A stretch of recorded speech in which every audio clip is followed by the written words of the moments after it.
The faith, grace, love connection is righteousness. Well, howdy folks, this is Stephen Detweiler. It is Tuesday, 3/26/24.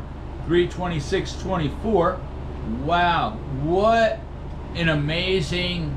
I did not realize that when I saw that post about the cicada cycles, and someone said, do these cycles mean anything? And I started getting into it, and then now we're seeing all these many things converging at the same time.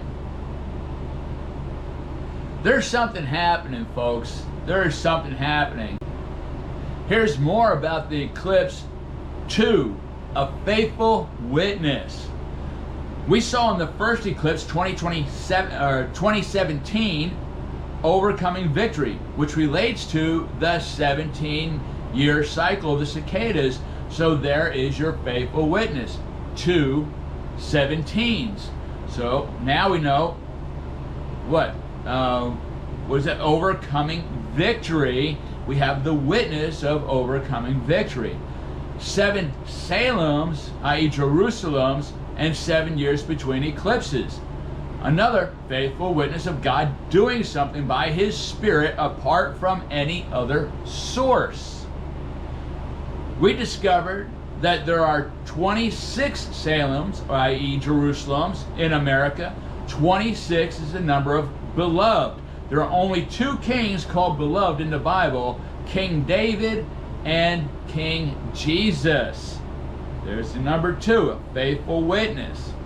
You do a deep dive into the Psalms and stuff. I did like 5 years of Hebrew roots studies. You know, the Hebrew roots movement was really, really big, and a lot of people are, you know, I've celebrated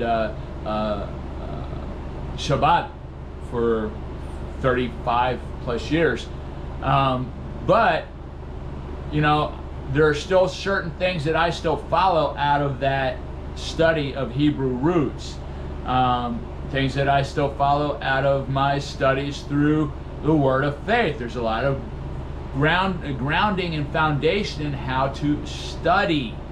We have to study. We have to seek, study, hear, learn, and grow. That's what we're doing.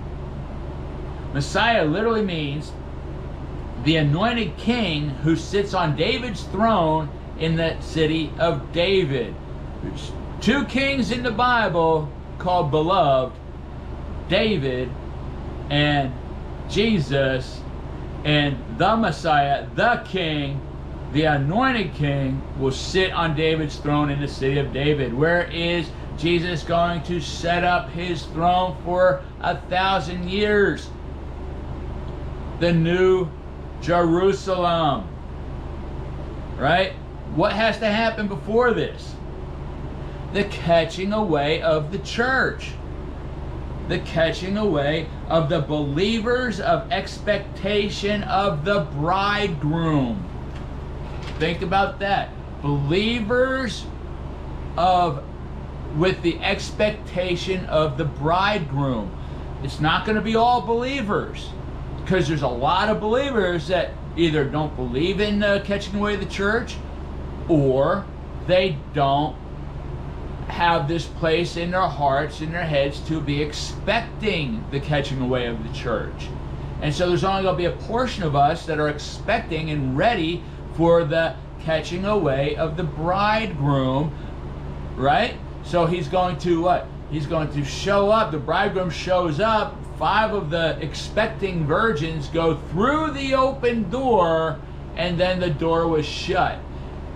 Noah and his family were guided through the open door by the voice of God. Hearken unto the voice of the Lord your God, and all these blessings will come upon you. Well, guess what? One of those blessings is going to be your new beginning, or even your salvation from the chaos, and you're going to be risen above the chaos. We're going to be taken away from the chaos because we walked through the open door that Jesus, our King, guided us through. And that's the catching away of the church for those with the expectation of the bridegroom.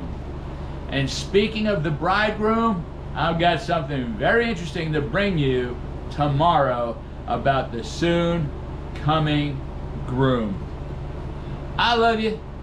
God bless you. And I'll see you next time.